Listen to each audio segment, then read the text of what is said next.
ಮೊದಲ ಪ್ರಶ್ನೆಯನ್ನು ನೋಡಿ. निम्नलिखित में से स्त्रीलिंग शब्द है ए कवि, बी लेखक, सी रचनाकार, डी कवयित्री. ಯಾವುದು ನಿಮ್ಮ ಆಯ್ಕೆ? ಡಿ ಕವಯಿತ್ರಿ ಸರಿಯಾದ ಉತ್ತರ. दूसरा प्रश्न है, ಎರಡನೇ ಪ್ರಶ್ನೆ ನೋಡ್ರಿ. निम्नलिखित में से स्त्रीलिंग शब्द है ए बहन, बी भाई, सी चाचा, डी पिता. ಈ ಕೆಳಗಿರುವುದರಲ್ಲಿ ಸ್ತ್ರೀಲಿಂಗ ರೂಪದ ಶಬ್ದಗಳನ್ನ ಗುರುತಿಸಬೇಕು. ಎ ಬಹನ್ ಅಂದ್ರೆ ಸಹೋದರಿ, ಭಾಯಿ ಅಂದ್ರೆ ಸಹೋದರ, ಚಾಚಾ ಅಂದ್ರೆ ಚಿಕ್ಕಪ್ಪ, ಪಿತಾ ಅಂದ್ರೆ ತಂದೆ. ಯಾವುದು? ಎ ಬಹನ್ ಸಹಿ ಉತ್ತರ है. ಮೂರನೇ ಪ್ರಶ್ನೆಯನ್ನು ನೋಡೋದಾದ್ರೆ, निम्नलिखित में से स्त्रीलिंग शब्द है दादा, नानी, नाना, मामा. दादा ಅಂದ್ರೆ ತಾತ, ನಾನಿ ಅಂದ್ರೆ ಅಜ್ಜಿ, ನಾನಾ ಅಂದ್ರೆ ತಾಯಿಯ ತಂದೆಯನ್ನ ನಾನಾ ಅಂತ ಕರಿತೀವಿ, ತಾತ ಅಂತಾನೆ. ಡಿ ಮಾಮ ಅಂದ್ರೆ ಮಾವ. ಆನ್ಸರ್, ನಿಮ್ಮ ಆನ್ಸರ್ ಬಿ ತಾನೆ, ನಾನಿ. ಪ್ರಶ್ನೆನ ನೋಡಿ. निम्नलिखित में से पुल्लिंग शब्द है ए बेटा, बी बालिका, सी बेटी, ಡಿ ಛಾತ್ರ. ಇದರಲ್ಲಿ ಪುಲ್ಲಿಂಗ ಶಬ್ದವನ್ನು ನಾವು ಗುರುತಿಸಬೇಕು. ಬೇಟ ಅಂದ್ರೆ ಮಗು, ಮಗ, ಬಾಲಿಕ ಅಂದ್ರೆ ಬಾಲಕಿ, ಬೇಟಿ ಅಂದ್ರೆ ಮಗಳು, ಛಾತ್ರ ಅಂದ್ರೆ ವಿದ್ಯಾರ್ಥಿನಿ. ಸರಿಯಾದ ಉತ್ತರ ಎ ಬೇಟಾ. ಐದನೇ ಪ್ರಶ್ನೆನ ಗಮನಿಸಿ. निम्नलिखित में से स्त्रीलिंग शब्द है छात्र, छात्रा, लड़का, बालक. छात्र ಅಂದ್ರೆ ವಿದ್ಯಾರ್ಥಿ, ಛಾತ್ರ ಅಂದ್ರೆ ವಿದ್ಯಾರ್ಥಿನಿ, ಲಡಕ ಅಂದ್ರೆ ಬಾಲಕ ಅಂದ್ರೆ ಹುಡುಗ. ನಿಮ್ಮ ಆಯ್ಕೆ ಬಿ ಛಾತ್ರ ಆಗಿರಬೇಕು. निम्नलिखित में से स्त्रीलिंग शब्द है आदमी, बेटा, औरत, बालक. ಇದರಲ್ಲಿ ಔರತ್ ಅಂದ್ರೆ ಮಹಿಳೆ ಅಂತ ಆಗುತ್ತಲ್ವಾ? ಇದು ಸರಿಯಾದ ಉತ್ತರ. ಏಳನೇ ಪ್ರಶ್ನೆನ ನೋಡಿ.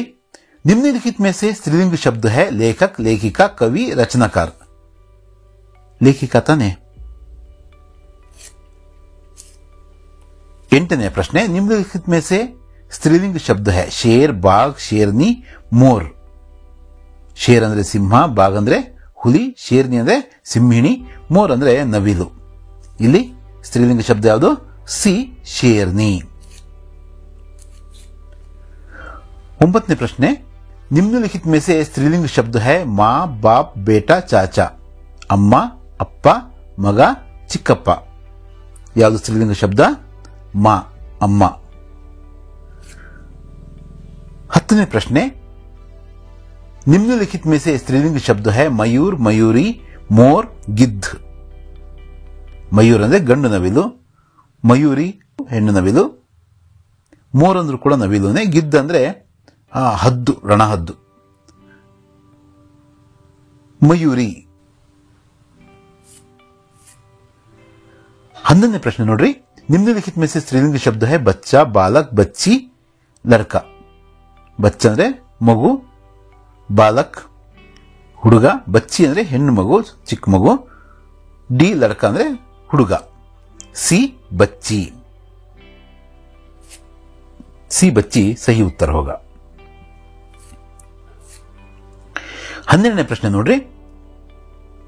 निम्नलिखित में से स्त्रीलिंग शब्द है महिला, पुरुष, आदमी, बालक. ये महिला सही उत्तर होगा. 13ನೇ ಪ್ರಶ್ನೆ. निम्नलिखित में से स्त्रीलिंग शब्द है पति, पत्नी, चाचा, दादा. बी पत्नी सही उत्तर है. 14ನೇ ಪ್ರಶ್ನೆ. निम्नलिखित में से स्त्रीलिंग शब्द है सेठ, सेठानी, मालिक, नौकर. ಯಾವುದು उत्तर? सेठानी. बी सेठानी सही उत्तर है. 15ನೇ ಪ್ರಶ್ನೆ ನೋಡಿ. निम्नलिखित में से पुल्लिंग शब्द है दुबला, दुबली, पतली, गोरी. ದುಬ್ಲ ಅಂದ್ರೆ ತೆಳ್ಳನೆಯ, ದುಬ್ಲಿ ಅಂದ್ರೆ ಹೆಣ್ಮಗಳಿಗೆ ಹೇಳ್ತಕ್ಕಂಥದ್ದು, ಪತ್ಲಿ ಅಂದ್ರೂ ಕೂಡ ತೆಳ್ಳನೆಯ ಅಂತಾನೆ ಆಗುತ್ತೆ. ಗೋರಿ ಅಂದ್ರೆ ಬೆಳ್ಳನೆಯ, ಬೆಳ್ಳನೆಯ ಹುಡುಗಿಗೆ ಗೋರಿ ಅಂತ ಹೇಳ್ಬೋದು. ಇಲ್ಲಿ पुल्लिंग शब्द केಳಿರುತ್ತಾನೆ ये दुबला सही उत्तर है। निम्नलिखित में से स्त्रीलिंग शब्द है सुनार, सुनारिन, ठाकुर, सेवक। बी सुनारिन ಸರಿಯಾದ ಉತ್ತರ। 17ನೇ ಪ್ರಶ್ನೆ निम्नलिखित में से स्त्रीलिंग शब्द है बालक, छात्र, बालिका, लड़का। बालिका सरियाದ उत्तर। निम्नलिखित में से पुल्लिंग शब्द है विधाता, देवी, महती, श्रीमती। ನೋಡಿದ ತಕ್ಷಣ ಗೊತ್ತಾಯ್ತಲ್ವಾ, ಎ ವಿಧಾತ ಅಂದ್ರೆ ನಮ್ಮ ಭಾಗ್ಯವನ್ನ ಬರೀತಕ್ಕಂತಹ, ವಿಧಿಯನ್ನ ಬರೀತಕ್ಕಂತಹ ಭಗವಂತ ವಿಧಾತ। निम्नलिखित में से स्त्रीलिंग शब्द है ठाकुर, नौकर, भाग्यवान, भाग्यवती। भाग्यवती ಕೊನೆಯ ಪ್ರಶ್ನೆಯನ್ನು ನೋಡಿ। निम्नलिखित में से स्त्रीलिंग शब्द है मादा, नर, दाता, सेठ। ಏನು ಮಾದ ಅಂದ್ರೆ ಹೆಣ್ಣನ್ನ ಮಾದ ಅಂತ ಕರಿತೀವಿ, ನರ್ ಅಂದ್ರೆ ಗಂಡು। ಅದು ಯಾವುದಾದ್ರು ಪ್ರಾಣಿ ಅವನ್ನ ಸೂಚಿಸೋದಕ್ಕೆ, ಹೆಣ್ಣು ಅಂತ ಸೂಚಿಸೋದಕ್ಕೆ ಆ ಪ್ರಾಣಿಗೆ ನಾವು ಮಾದ ಅಂತ ಹೇಳ್ತೀವಿ, ಅಥವಾ ಅದು ನರ್ ಅಂದ್ರೆ ನರ್ ಕವ್ವ, ಮಾದ ಕವ್ವ, ಹೆಣ್ಣು ಕಾಗೆ, ಗಂಡು ಕಾಗೆ, ಈ ತರ ಹೇಳ್ತೀವಲ್ಲ ಆ ತರ ಬಳಸ್ತೀವಿ। ಅಂದ್ರೆ ಮಾದ ಅಂತಕ್ಕಂಥದ್ದು ಸ್ತ್ರೀಲಿಂಗ ಶಬ್ದ। ಎ ಮಾದ ಸರಿಯಾದ ಉತ್ತರ। ಮುಂದಿನ ಭಾಗವಾಗಿ ಇನ್ನು ನಾವು ಕಾರಕ ಶಬ್ದಗಳ ಬಗ್ಗೆ ತಿಳಿಯಲು ಪ್ರಯತ್ನಿಸೋಣ। ಮೊದಲ ಪ್ರಶ್ನೆ ನೋಡಿ, ಮೋಹನ್ ಡ್ಯಾಶ್ ಸತೀಶ್ ಕೋ ಏಕ್ ಕಿತಾಬ್ ದಿ। ಮೋಹನನು ಸತೀಶನಿಗೆ ಒಂದು ಪುಸ್ತಕವನ್ನು ಕೊಟ್ಟನು। ವಾಕ್ಯಕ್ಕೆ ಲಿಯೇ ಉಪಯುಕ್ತ ಕಾರಕ ಹೈ। ವಾಕ್ಯದಲ್ಲಿ ಪ್ರಯೋಗವಾಗಿರ್ತಕ್ಕಂತಹ ಕಾರಕ ಯಾವುದು ಅಂತಕ್ಕಂಥದ್ದನ್ನು ನಾವು ಬರೀಬೇಕು। ಎ ಕೋ, ಬಿ ನೆ, ಸಿ ಮೇ, ಡಿ ಸೆ। ಮೋಹನನು, ಮೋಹನ್ ನೆ, ಬಿ ನೆ ಅಂತಕ್ಕಂಥದ್ದು ಸರಿಯಾದ ಉತ್ತರ। लोगों ने चोर डैश पकड़ा। वाक्य के लिए उपयुक्त कारक है ಜನರು ಕಳ್ಳನನ್ನು ಹಿಡಿದರು। ಎ ಕೋ, ಬಿ ನೆ, ಸಿ ಸೆ, ಡಿ ಕೆ। ಕಳ್ಳನನ್ನು, चोर को, ये को सही उत्तर है। लोगों ने चोर को पकड़ा। किसान ने हल डैश खेत जोत रहा है। वाक्य के लिए उपयुक्त कारक है को, से, ने, के। ರೈತನು ನೇಗಿಲಿನಿಂದ, ಹಲ್ ಅಂದ್ರೆ ನೇಗಿಲು, ಖೇತ್ ಅಂದ್ರೆ ಹೊಲ, ಜೋತ್ನ ಅಂದ್ರೆ ಹೂಳುವುದು ನೆಲವನ್ನ, ರೈತನು ನೇಗಿಲಿನಿಂದ ಹೊಲವನ್ನ ಉಳುತ್ತಿದ್ದಾನೆ। ಏನು ನೇಗಿಲಿನಿಂದ, ಹಲ್ ಸೆ। बी से सही उत्तर है। किसान ने हल से खेत जोत रहा है। 4ನೇ प्रश्न नोड़ी, माता ने बेटी डैश एक अंगूठी खरीदी। वाक्य के लिए उपयुक्त कारक है ए के लिए, बी ने, सी से, डी को। ತಾಯಿಯು ಮಗಳಿಗೋಸ್ಕರ ಒಂದು ಉಂಗುರವನ್ನು ಖರೀದಿಸಿದರು। ಎ के लिए, बेटी के लिए। माता ने बेटी के लिए एक अंगूठी खरीदी, मಗಳಿಗೋಸ್ಕರ। 5ನೇ प्रश्न, पेड़ डैश फल गिरा। वाक्य के लिए उपयुक्त कारक है को, ने, के, से। पेड़ ಅಂದ್ರೆ ಮರ, ಮರದಿಂದ ಹಣ್ಣು ಬಿತ್ತು, पेड़ से फल गिरा। ಡಿ ಸರಿಯಾದ ಉತ್ತರ। पेड़ से फल गिरा। सरोवर डैश पानी स्वच्छ होता है। वाक्य के लिए उपयुक्त कारक है को, का, ने, के। सरोवರದ ನೀರು ಸ್ವಚ್ಛವಾಗಿರುತ್ತದೆ। सरोवर का पानी स्वच्छ होता है। बी सरोवರದ ನೀರು, सरोवर का पानी। 7ನೇ ಪ್ರಶ್ನೆ ನೋಡಿ, पेड़ डैश अनेक पंछी बैठते हैं। वाक्य के लिए उपयुक्त कारक है को, ने, पर, से। ಮರದ ಮೇಲೆ ಅನೇಕ ಪಕ್ಷಿಗಳು ಕೂರುತ್ತವೆ, ಹಕ್ಕಿಗಳು ಕೂರುತ್ತವೆ।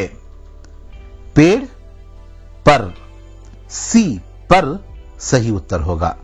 पेड़ पर अनेक पंछी बैठते हैं। ಎಂಟನೇ ಪ್ರಶ್ನೆಯನ್ನು ನೋಡೋಣ. ಡ್ಯಾಶ್ ವಿಸ್ಮಯಾದಿಬೋಧಕ ಚಿಹ್ನೆ कितना अच्छा है वाक्य के लिए उपयुक्त कारक है. ए वाह, बी यह, ಸಿ पर, ಡಿ ಮೇ. ಹಬ್ಬ ಎಷ್ಟು ಚೆನ್ನಾಗಿದೆ ಅನ್ನೋದು. ಹಬ್ಬ ಅಂತಕ್ಕಂಥದ್ದು ಉದ್ಗಾರ ಚಿಹ್ನೆ, ಅದನ್ನೇ ನಾವಿಲ್ಲಿ ಬಳಸಬೇಕು. ವಾಹ್ ಕಿತ್ನಾ ಅಚ್ಚಾ ಹೈ. बाजीगर डैश अनेक चमत्कार दिखाए. वाक्य के लिए उपयुक्त कारक है को, ने, से, के. ಬಾಜಿಗರ್ ಅಂದ್ರೆ ಜಾದೂಗಾರ. ಜಾದೂಗಾರನು ಅನೇಕ ಚಮತ್ಕಾರಗಳನ್ನ, ಜಾದುಗಳನ್ನ ತೋರಿಸಿದ. ವಾಕ್ಯದಲ್ಲಿ ಪ್ರಯುಕ್ತವಾಗಿರ್ತಕ್ಕಂಥ ಕಾರಕ ಯಾವುದು? ಬಾಜಿಗರ್ ನೇ. ಬಿ ನೇ, ಬಾಜಿಗರ್ ನೇ ಅನೇಕ ಚಮತ್ಕಾರ ದಿಖಾಯೆ. 10ನೇ ಪ್ರಶ್ನೆ ನೋಡೋಣ. ಮಾಲಿಕ್ ನೇ ನೌಕರೋ ಡ್ಯಾಶ್ ವೇತನ್ ದಿಯಾ. वाक्य के लिए उपयुक्त कारक है को, ने, से, के. ಮಾಲೀಕನು ನೌಕರರಿಗೆ ವೇತನವನ್ನು ನೀಡಿದನು. नौकरों को, ये को सही उत्तर है.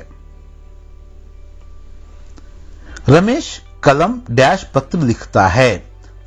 वाक्य के लिए उपयुक्त कारक है को, ने, से, के. ರಮೇಶನು ಪೆನ್ನಿನಿಂದ ಪತ್ರವನ್ನು ಬರೆಯುತ್ತಿದ್ದಾನೆ. ಲೇಖನಿಯಿಂದ ಪತ್ರವನ್ನು ಬರೆಯುತ್ತಿದ್ದಾನೆ. ಕಲಂ ಸೆ, ಸಿ, ಸೆ ಸರಿಯಾದ ಉತ್ತರ. नेहा शोभा डैश पुस्तक लाई. वाक्य के लिए उपयुक्त कारक है को, ने, के लिए, के. ನೇಹಾಳು ಶೋಭಳಿಗಾಗಿ ಪುಸ್ತಕವನ್ನು ತಂದಳು ಅಥವಾ ಶೋಭಾಗೋಸ್ಕರ. ಸಿ, के लिए ಸರಿಯಾದ ಉತ್ತರ. नेहा शोभा के लिए पुस्तक लाई. गंगा हिमालय डैश निकलती है. वाक्य के लिए उपयुक्त कारक है को, ने, से, के. गंगा ನದಿಯು ಹಿಮಾಲಯದಿಂದ ಹೊರಡುತ್ತದೆ ಅಥವಾ ಅಲ್ಲಿಂದ ಉದ್ಭವ ಆಗುತ್ತದೆ.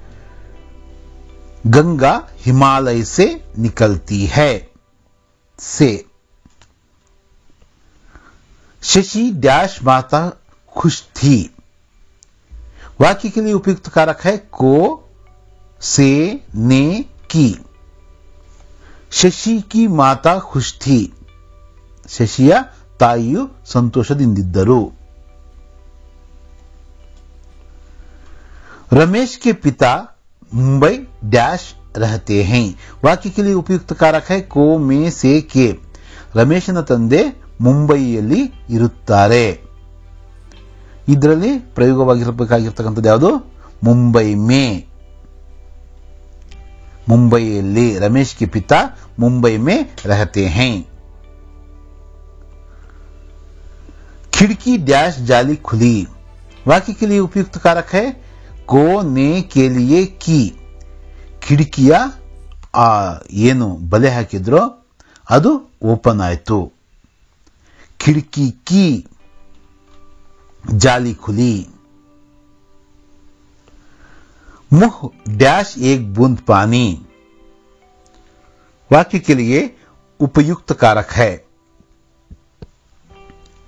ये को, बी ने, सी में, डी से. मुह में एक बूंद पानी. ಬಾಯಿಯಲ್ಲಿ ಒಂದು ಹನಿ ನೀರು. ಮುಹ್ ಮೇ, ಸಿ ಮೇ ಸರಿಯಾದ ಉತ್ತರ. गिल्लू डैश पकड़कर. वाक्य के लिए उपयुक्त कारक है को, ने, से, में. ಗಿಲ್ಲು को पकड़कर. ಆ ಗಿಲ್ಲುವನ್ನು ಹಿಡಿದು. ಗಿಲ್ಲು को. 19ನೇ ಪ್ರಶ್ನೆ. जीवन डैश प्रथम वसंत. वाक्य के लिए उपयुक्त कारक है ಜೀವನದ ಪ್ರಥಮ ವಸಂತ. को, की, से, का. जीवन का. जीवन का प्रथम वसंत. ಜೀವನದ ಪ್ರಥಮ ವಸಂತ. ಡಿ ಕಾ ಅಂತ ಇದಕ್ಕೆ ಉತ್ತರ. 20ನೇ ಪ್ರಶ್ನೆ ನೋಡಿ, झूले डैश उतर कर वाक्य के लिए उपयुक्त कारक है कोने से की. ಆ ತೊಟ್ಟಿಲಿನಿಂದ ಇಳಿದು, ಆ ಉಯ್ಯಾಲೆ ಅಂತ ತೊಟ್ಟಿಲಿತ್ತಲ್ಲ ಅದರಿಂದ ಇಳಿದು, ಇಂದ ಅಂತ ಬರೀಬೇಕಲ್ವಾ, ಅಂದ್ರೆ ಸೇ, ಸಿ ಸೇ ಸರಿಯಾದ ಉತ್ತರ. 21ನೇ ಪ್ರಶ್ನೆ ನೋಡಿ, सुराही डैश लेट जाता वाक्य के लिए उपयुक्त कारक है पर को से की. ಸುರಾಹಿ ಪರ್ ಲೇಟ್ ಜಾತಾ, ಸುರಾಹಿಯ ಮೇಲೆ ಮಲಗಿರ್ತಾ ಇತ್ತು. ಎ ಪರ್ ಸರಿಯಾದ ಉತ್ತರ. कुछ पाने डैश लिए वाक्य के लिए उपयुक्त कारक है के ने से को, ಅಂದ್ರೆ ಏನಾದರೂ ಪಡೆಯಲು, ಏನಾದರೂ ಸಾಧಿಸಲು. कुछ पाने के लिए.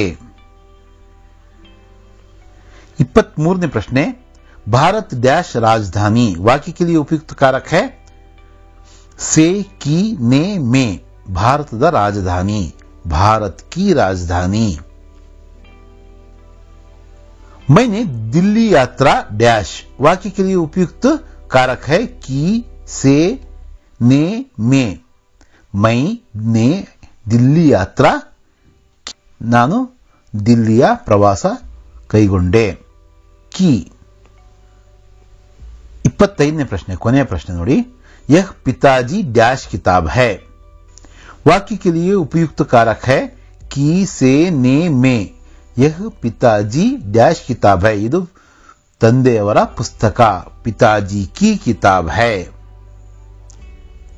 ಇವು ನಿಮ್ಮ ಕಾರಕ ಶಬ್ದಗಳಿಗೆ ಸಂಬಂಧಪಟ್ಟಂತಹ 25 ಬಹುಮುಖ್ಯವಾದಂತಹ ಬಹು ಆಯ್ಕೆಯ ಪ್ರಶ್ನೆಗಳಾಗಿದ್ವು. ಸಂಧಿ ಈ ವಿಷಯದ ಬಗ್ಗೆ ಬಹು ಆಯ್ಕೆಯ ಬಹುಮುಖ್ಯ ಪ್ರಶ್ನೆಗಳನ್ನು ನೋಡೋಣ.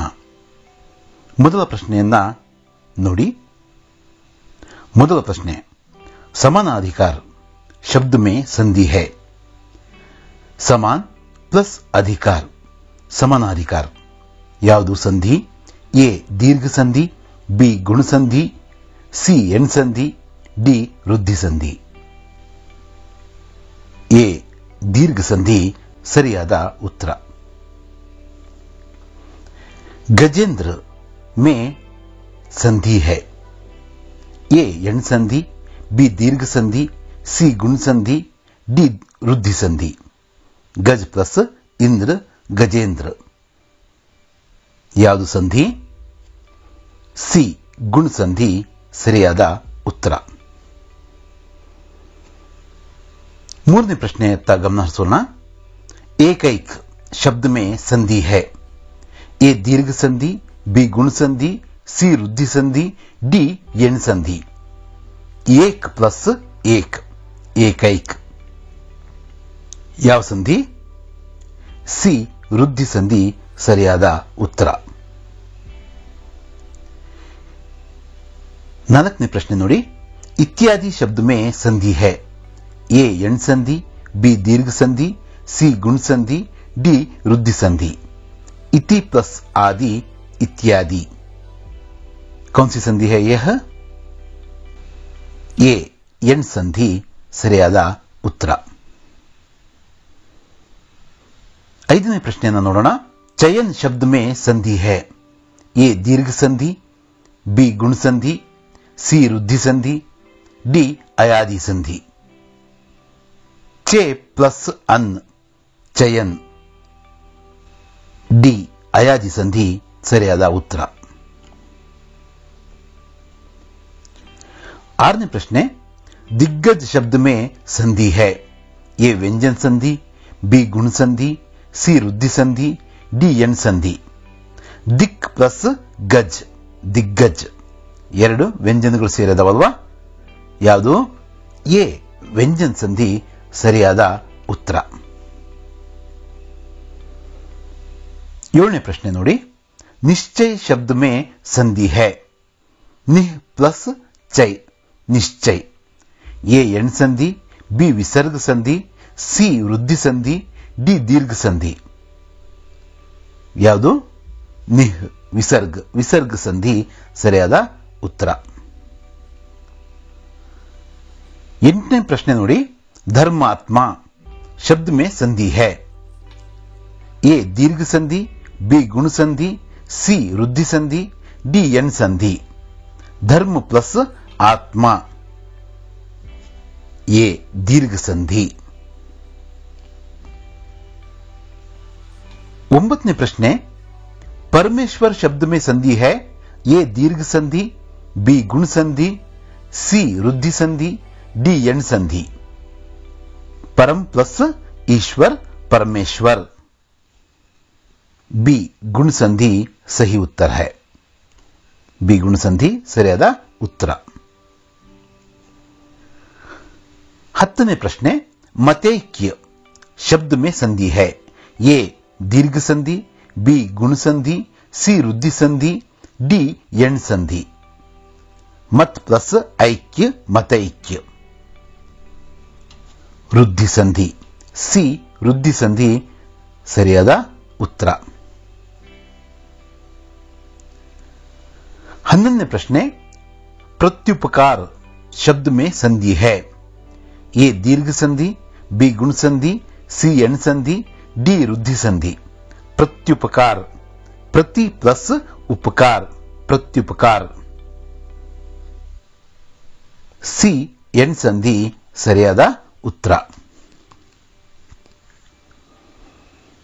12ನೇ ಪ್ರಶ್ನೆ ನೋಡಿ, नयन शब्द में संधि है। ए अयादि संधि, बी गुण संधि, सी दीर्घ संधि, डी यण संधि। ने प्लस अन नयन, ಯಾವುದು? ಎ ಅಯಾದಿ ಸಂಧಿ ಸರಿಯಾದ ಉತ್ತರ। 13ನೇ ಪ್ರಶ್ನೆ, सद्वाणी शब्द में संधि है। ये व्यंजन संधि, बी गुण संधि, सी रुद्धि संधि, डी यण संधि। सत प्लस वाणी सद्वाणी, ये व्यंजन संधि सही उत्तर है। ಸರಿಯಾದ ಉತ್ತರ ये ವ್ಯಂಜನ ಸಂಧಿ। 14ನೇ ಪ್ರಶ್ನೆ ನೋಡೋಣ, निष्कपट शब्द में संधि है। ए दीर्घ संधि, बी विसर्ग संधि, सी रुद्धि संधि, डी यण संधि।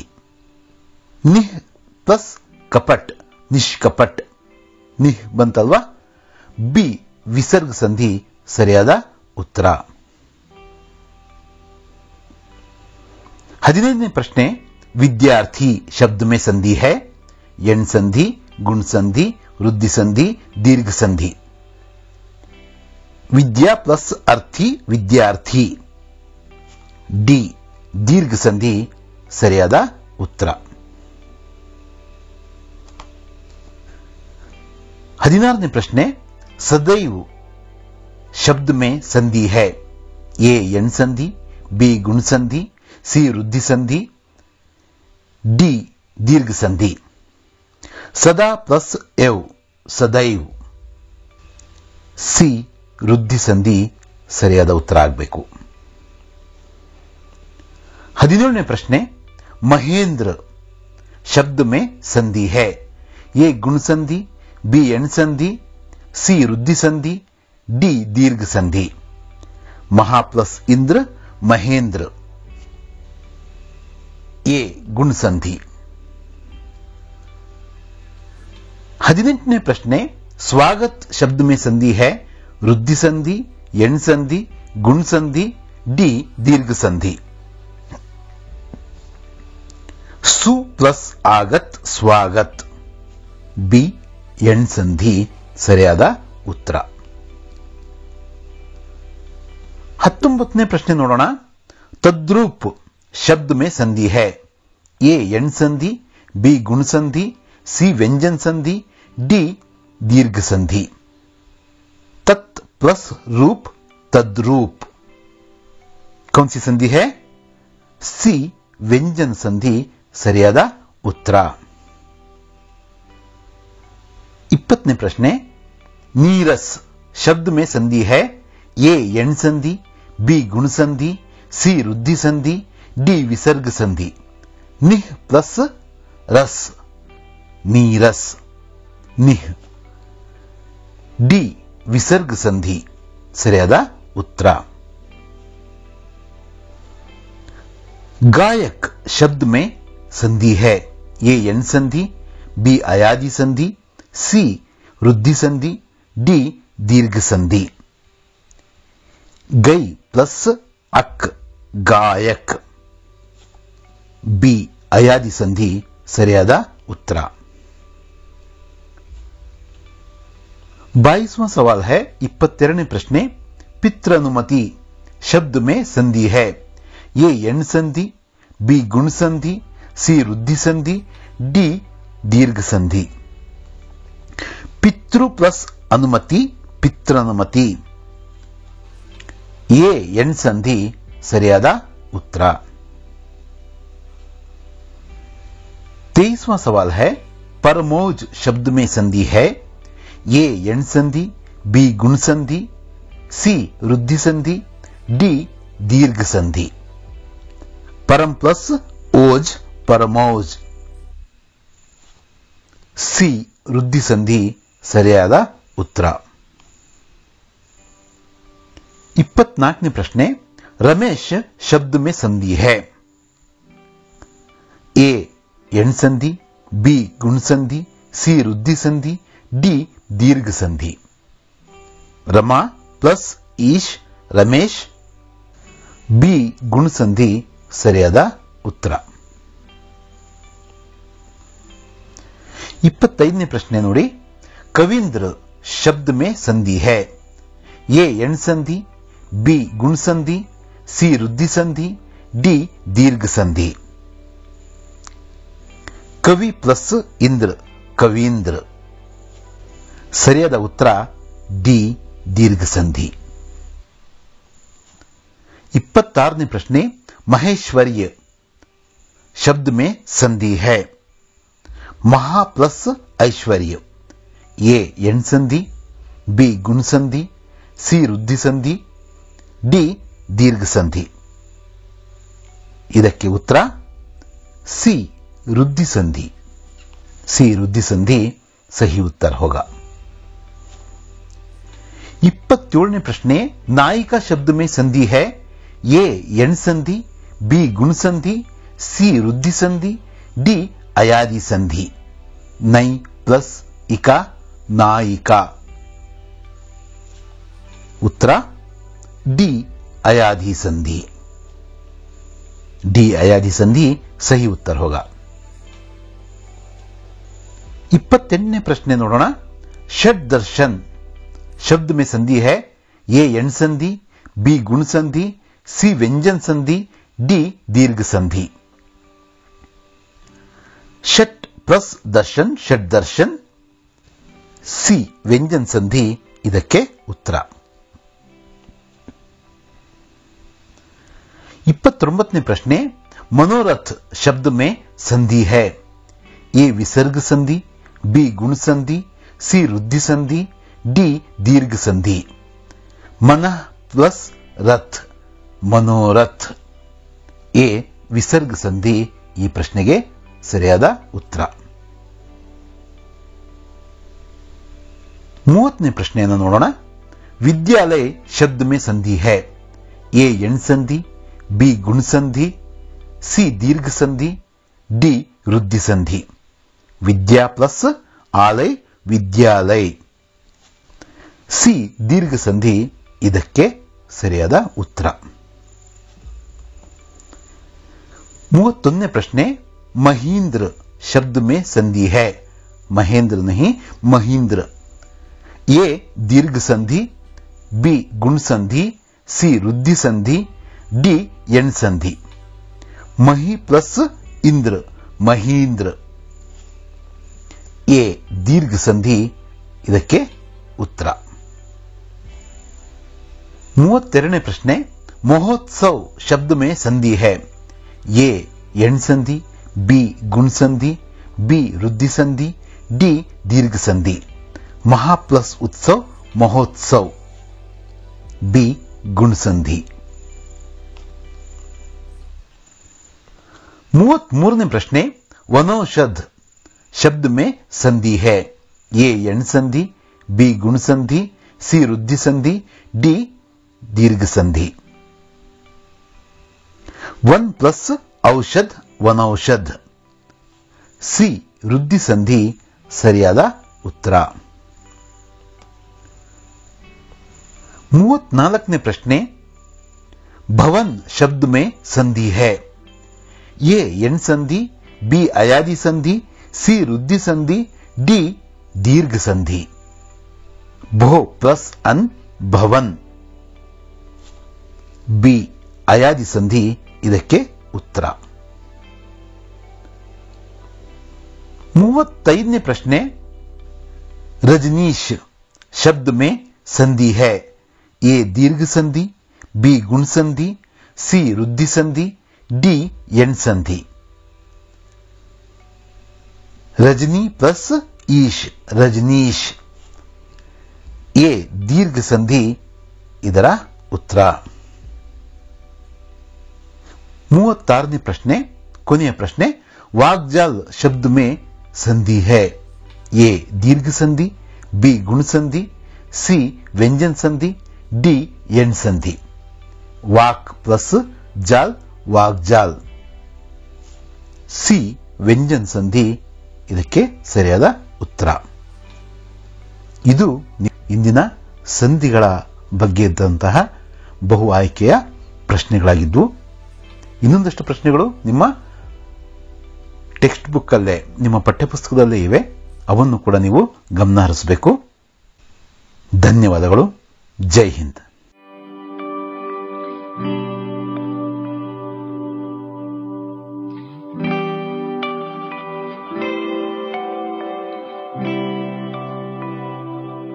ವಿಲೋಮ್ ಶಬ್ದ ಲಿಖಿಯೇ ಅಂದ್ರೆ ಆಪೋಸಿಟ್ ವರ್ಡ್ಸ್ ಅಂತೀವಲ್ಲ, ವಿರುದ್ಧಾರ್ಥಕ ಶಬ್ದಗಳು. ಇದಕ್ಕೆ ಸಂಬಂಧಿಸಿದ ನಿಮ್ಮ ಪಠ್ಯದಲ್ಲಿರುವ ಅಷ್ಟು ಪ್ರಶ್ನೆಗಳತ್ತ ಗಮನ ಹರಿಸೋಣ. ಮೊದಲ ಪ್ರಶ್ನೆಯತ್ತ ನೋಡೋಣ. 81ನೇ ಪ್ರಶ್ನೆ, पास इस शब्द का विलोम रूप है. ए निकट, बी नजदीक, सी दूर, डी समीप. ಪಾಸ್ ಅಂದ್ರೂ ಕೂಡ ಹತ್ರನೇ. ನಿಕಟ್, ನಜ್ದೀಕ್, ಸಮೀಪ ಇವು ಮೂರು ಕೂಡ ಅದರ ಸಮಾನಾರ್ಥಕ ಪದಗಳು. ಹಾಗಾದ್ರೆ ಇದರ ಆಪೋಸಿಟ್ ವರ್ಡ್ ಯಾವುದು? ಸಿ दूर. दूर इसका विरुद्धार्थक यानी विलोम शब्द है. 82ನೇ ಪ್ರಶ್ನೆ ನೋಡ್ರಿ. खरीदना इस शब्द का विलोम रूप है. ए खरीदारी करना, बी बेचना, सी बचाना, डी बचत. ಖರೀದ್ನಾ ಅಂದ್ರೆ ಕೊಳ್ಳುವುದು, ಮಾರುವುದು ಅಂದ್ರೆ बी बेचना. बेचना सही उत्तर है. 83ನೇ ಪ್ರಶ್ನೆ, विश्वास इस शब्द का विलोम रूप है. विश्वसनीय, आवश्यक, ಅಶ್ವಸ್ಥ, ಅವಿಶ್ವಾಸ. ವಿಶ್ವಾಸ ಆಪೋಸಿಟ್ ವರ್ಡ್ ನಿಮಗೆ ಗೊತ್ತಿದೆ, ಅವಿಶ್ವಾಸ್. 84ನೇ ಪ್ರಶ್ನೆ ಅತ್ತ ಗಮನ ಹರಿಸೋಣ. सहयोग इस शब्द का विलोम रूप है. वियोग, असहयोग, सुयोग, योग. ಸಹಯೋಗ ಅದರ ಆಪೋಸಿಟ್ ವರ್ಡ್ ಯಾವುದು? ಬಿ ಅಸಹಯೋಗ. ಸಹಕಾರ ಅಸಹಕಾರ ಅಂತೀವಲ್ಲ ಅದು. 85ನೇ ಪ್ರಶ್ನೆ, शाम इस शब्द का विलोम रूप है. सुबह, रात, दिन, श्याम. क्या है इसका विलोम रूप? संजय, ಬೆಳಿಗ್ಗೆ. शाम, सुबह. 86ನೇ ಪ್ರಶ್ನೆ, बहुत इस शब्द का विलोम रूप है. ए काम, बी जल्द, ಸಿ ज्यादा, ಡಿ कम. ಬಹುತ್ ಅಂದ್ರೆ ಹೆಚ್ಚು, ಕಡಿಮೆ ಅಂದ್ರೆ ಡಿ ಕಮ್. 87ನೇ ಪ್ರಶ್ನೆ, अच्छा इस शब्द का विलोम रूप है. ए बुरा, बी अच्छाई, सी भला, ಡಿ ಸಹಿ. अच्छा ಅಂದ್ರೆ ಒಳ್ಳೆಯದು, ಎ ಬುರಾ ಅಂದ್ರೆ ಕೆಟ್ಟದ್ದು. 88ನೇ ಪ್ರಶ್ನೆ, शिक्षित इस शब्द का विलोम रूप है. शिक्षा, शिक्षिता, अशिक्षित, सीख. ಕನ್ನಡದಲ್ಲೂ ಕೂಡ ಈ ಪದ ಬಳಸ್ತೀವಲ್ವಾ, ಶಿಕ್ಷಿತ ವ್ಯಕ್ತಿ, ಅಶಿಕ್ಷಿತ ವ್ಯಕ್ತಿ ಅಂತ. ಸಿ ಅಶಿಕ್ಷಿತ್ ಸಹಿ ಉತ್ತರ है. 89ನೇ ಪ್ರಶ್ನೆ ನೋಡಿ. आवश्यक इस शब्द का विलोम रूप है. अवश्य, अनावश्यक, आवश्यकता, जरूरत. आवश्यक, अनावश्यक, बी अनावश्यक सही उत्तर है. 90ನೇ ಪ್ರಶ್ನೆ ನೋಡಿ, गरीब इस शब्द का विलोम रूप है ए गरीबी, बी निर्धन, सी भला आदमी, डी अमीर। क्या है इसका अपोजिट वर्ड? अमीर। गरीब ಅಂದ್ರೆ ಬಡವ, अमीर ಅಂದ್ರೆ ಶ್ರೀಮಂತ। 91ನೇ ಪ್ರಶ್ನೆ, रात इस शब्द का विलोम रूप है ए दिन, बी शाम, सी दोपहर, डी सांझ। रात ಅಂದ್ರೆ ರಾತ್ರಿ, दिन ಅಂದ್ರೆ ಹಗಲು, ಹಗಲು ರಾತ್ರಿ। 92ನೇ ಪ್ರಶ್ನೆ ನೋಡಿ, संदेह इस शब्द का विलोम रूप है निसंकोच, निरंतर, निरुपाय, निस्संदेह। संदेह निस्संदेह। साफ इस शब्द का विलोम रूप है सफेद, गंदा, सुथरा, सुंदर। साफ ಅಂದ್ರೆ ಕ್ಲೀನ್, डर्टी ಅಂದ್ರೆ गंदा। बेईमान इस शब्द का विलोम रूप है प्रमाण, ईमानदार, गौरव, अच्छाई। बेईमान ಅಂದ್ರೆ ಅಪ್ರಾಮಾಣಿಕ, ईमानदार ಅಂದ್ರೆ ಪ್ರಾಮಾಣಿಕ, ईमानदार। हानि इस शब्द का विलोम रूप है लोभ, नष्ट, लाभ, लोभी। हानि ಅಂದ್ರೆ ನಷ್ಟ, ಸಿ ಲಾಭ ಅಂದ್ರೆ ಲಾಭ। 96ನೇ ಪ್ರಶ್ನೆ ನೋಡಿ, गम इस शब्द का विलोम रूप है धन, खुशी, दुख, संकोच। गम ಅಂದ್ರೆ ದುಃಖ, ಅದಕ್ಕೆ ಆಪೋಸಿಟ್ ವರ್ಡ್ ಖುಷಿ, ಬಿ ಖುಷಿ ಸರಿಯಾದ ಉತ್ತರ। ಇನ್ನೊಂದಷ್ಟು ಪ್ರಶ್ನೆಗಳನ್ನ ಬೇಗ ಬೇಗ ನೋಡ್ಕೊಂಡು ಹೋಗ್ಬಿಡೋಣ। ರಾತ್ ಆಪೋಸಿಟ್ ವರ್ಡ್ ಈಗಾಗಲೇ ನಾವು ಮಾತಾಡಿದ್ವಲ್ಲ, ದಿನ್।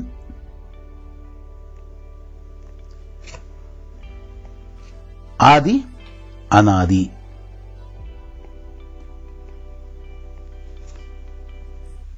ಹಾಗೇನೆ ಆಯಾತ್ ಅದಕ್ಕೆ ಆಪೋಸಿಟ್ ವರ್ಡ್ ನಿರ್ಯಾತ್।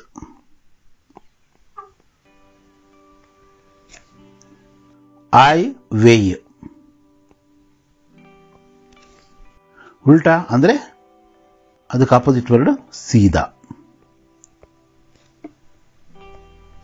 ಹಾನಿ ಇದಕ್ಕೆ ಆಪೋಸಿಟ್ ವರ್ಡ್ ನಾವು ಮಾತಾಡಿದ್ವಿ, ಲಾಭ। ತೋಡ್ ಅಂದ್ರೆ ಮುರಿ ಅಂತ, ಜೋಡ್, ಜೋಡ್। ಥೋಡ ಅಂದ್ರೆ ಸ್ವಲ್ಪ ಅಂತ, ಆಪೋಸಿಟ್ ವರ್ಡ್ ಬಹುತ್। ಉತ್ತಾರ ಅಂದ್ರೆ ಇಳಿಸುವಂತ, ಚಢ, ಉತ್ತಾರನ ಚಢಾನ ಆ ಅರ್ಥದಲ್ಲಿ ಬರುತ್ತೆ। ಇಲ್ಲಿ ಉದಾಹರಣೆಯನ್ನು ಕೊಟ್ಟಿದ್ದಾರೆ, ವಿಶ್ವಾಸ್, ಅವಿಶ್ವಾಸ್, ಆ ಸೇರಿಸಬೇಕಷ್ಟೇ। ಪ್ರಿಯ, ಅಪ್ರಿಯ,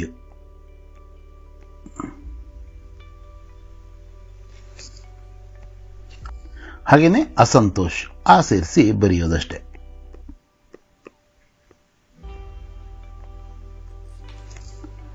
ಅಸ್ವಸ್ಥ, ಸ್ವಸ್ಥ ಅಂದ್ರೆ ಆರೋಗ್ಯವಂತ, ಅಸ್ವಸ್ಥ ಅಂದ್ರೆ ಅನಾರೋಗ್ಯವಂತ, ಅಸ್ವಸ್ಥ। ನೋಡ್ರಿ ಇಲ್ಲೇನಿದೆ, ಬೇ ಸೇರಿಸಬೇಕು, ಈಮಾನ್, ಬೇಯಿಮಾನ್, ಹಾಗೇನೆ ಹೋಶ್, ಬೇಹೋಶ್, ಬೇಹೋಶ್ ಅಂದ್ರೆ ಎಚ್ಚರ, ಮತ್ತು ಬೇಹೋಶ್ ಅಂದ್ರೆ ಎಚ್ಚರ ಇಲ್ಲದೆ ಇರೋಂಥ ಪರಿಸ್ಥಿತಿ। ಖಬರ್, ಬೇಖಬರ್ ಅಂದ್ರೆ ಗೊತ್ತಿರತಕ್ಕಂಥದ್ದು, ಬೇಖಬರ್ ಅಂದ್ರೆ ಮಾಹಿತಿ ಇಲ್ಲದೆ ಇರತಕ್ಕಂಥದ್ದು। ಹಾಗೇನೆ ಚೈನ್ ಅಂದ್ರೆ ನೆಮ್ಮದಿ, ಬೇಚೈನ್ ಅಂದ್ರೆ ನೆಮ್ಮದಿ ಇಲ್ಲದೆ ಇರತಕ್ಕಂಥದ್ದು।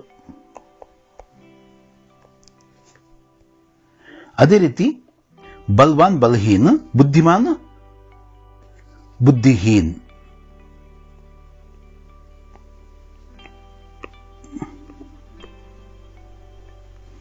ಬುದ್ಧಿಹೀನ್ ಅಂತ ಬರೀಬೇಕು। ಶಕ್ತಿಮಾನ್ಗೆ ಶಕ್ತಿಹೀನ್, ಶಕ್ತಿ ಹೀನ್। ಅದೇ ರೀತಿಯಲ್ಲಿ ದಯಾವಾನ್, ದಯಾಹೀನ್।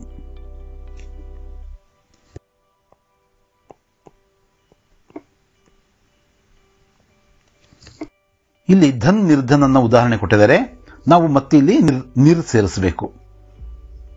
ಧನ್, ನಿರ್ಧನ್, ಜನ್, ನಿರ್ಜನ್।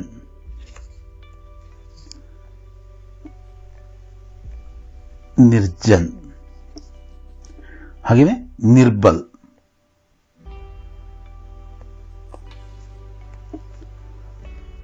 ಗುಣ್ ಹಾಗೆಯೇ ಏನಾಗುತ್ತೆ ನಿರ್ಗುಣ್.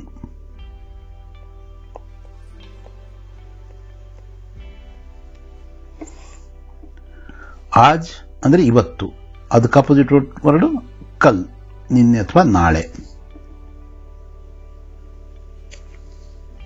ಪ್ರಾಚೀನ್ ಅಂತ ಇದೆ, ಅದಕ್ಕೆ ಆಪೋಸಿಟ್ ವರ್ಡ್ ನವೀನ್. ಚಡ್ತಾ ಉತ್ತರ್ತಾ.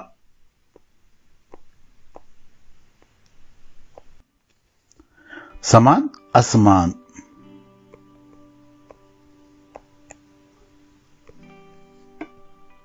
ಅಜ್ಞಾನ ಅಂತಿದೆ, ಅದಕ್ಕೆ ಆಪೋಸಿಟ್ ವರ್ಡ್ ಜ್ಞಾನ್, ಅಜ್ಞಾನ ಜ್ಞಾನ. ಜೀತ್ ಹಾರ್. ಸೀಮಿತ್ ಅಂತ ಇದೆ ಅಲ್ವಾ, ಅಸೀಮಿತ್.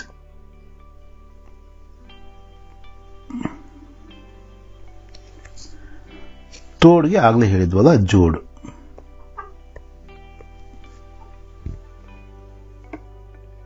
ಪೀಛೆ ಆಗೆ ಅಂದ್ರೆ ಮುಂದೆ ಹಿಂದೆ, ಹಿಂದೆ ಮುಂದೆ. ಖರೀದ್ನಾ ಬೇಚ್ನಾ. ಲೇನಾ ದೇನಾ ತೆಗೆದುಕೊಳ್ಳೋದು ಕೊಡೋದು. ಆನಾ ಜಾನಾ. ಶಾಂತಿ ಅಶಾಂತಿ.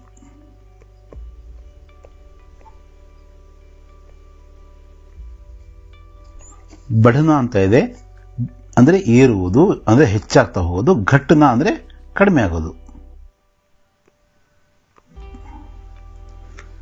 ಮುಮ್ಕಿನ್ ನಾಮುಮ್ಕಿನ್. ನಾ ಸೇರಿಸಬೇಕಷ್ಟೇ. ಮುಮ್ಕಿನ್ ಅಂದ್ರೆ ಅಲ್ಲಿ ನಾ ಸೇರಿಸಬೇಕು. ನಾಮುಮ್ಕಿನ್ ಅಂದ್ರೆ ಸಾಧ್ಯ ಅಸಾಧ್ಯ ಅನ್ನೋ ಅರ್ಥ ಬರುತ್ತೆ. ದುರುಪಯೋಗದ ಆಪೋಸಿಟ್ ವರ್ಡ್ ಸದುಪಯೋಗ.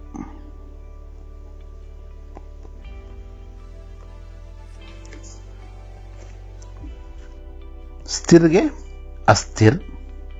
ಸ್ಥಿರ್ಗೆ ಆಪೋಸಿಟ್ ವರ್ಡ್ ಅಸ್ಥಿರ್.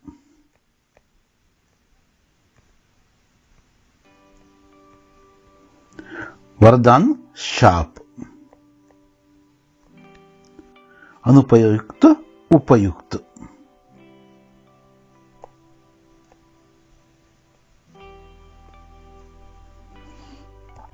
ಹಾಗೆ ಸುಂದರ್ಗೆ ಗೊತ್ತಲ್ವಾ, ಅಸುಂದರ್.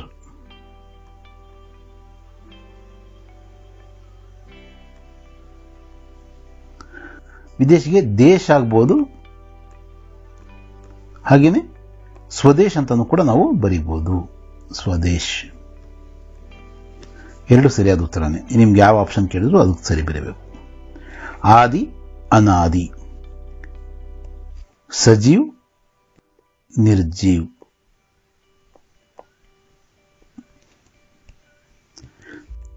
ಸದಾಚಾರಕ್ಕೆ ಆಪೋಸಿಟ್ ವರ್ಡ್ ದುರಾಚಾರ್.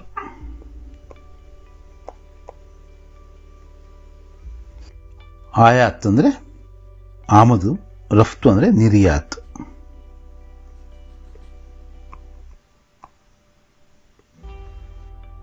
ಆರೋಹಣ ಅವರೋಹಣ ಗೊತ್ತಲ್ವಾ ನಿಮಗೆ, ಆರೋಹಣ್ ಅವರೋಹಣ್.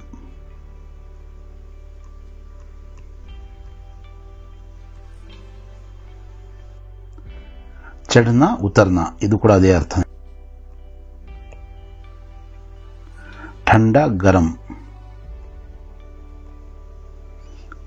परिश्रम विश्राम.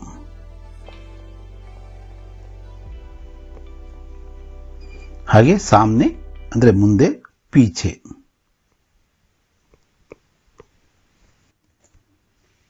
ಇದಿಷ್ಟು ನಿಮ್ಮ ಪಠ್ಯದಲ್ಲಿರುವ ಆಪೋಸಿಟ್ ವರ್ಡ್ಸ್ ಅಂದ್ರೆ ವಿರುದ್ಧಾರ್ಥಕ ಶಬ್ದಗಳು. ಎಲ್ಲವನ್ನೂ ಸೇರಿಸಿ ಈ ವಿಡಿಯೋ ಪಾಠವನ್ನು ತಯಾರಿಸಲಾಗಿದೆ ಮಕ್ಕಳೇ. ಒಮ್ಮೆ ನೋಡ್ಕೊಂಡು ನೀವು ಅಭ್ಯಾಸ ಮಾಡಿ ಪರೀಕ್ಷೆಯಲ್ಲಿ ಯಶಸ್ಸಾಗಿ. ಧನ್ಯವಾದಗಳು. ಜೈ ಹಿಂದ್.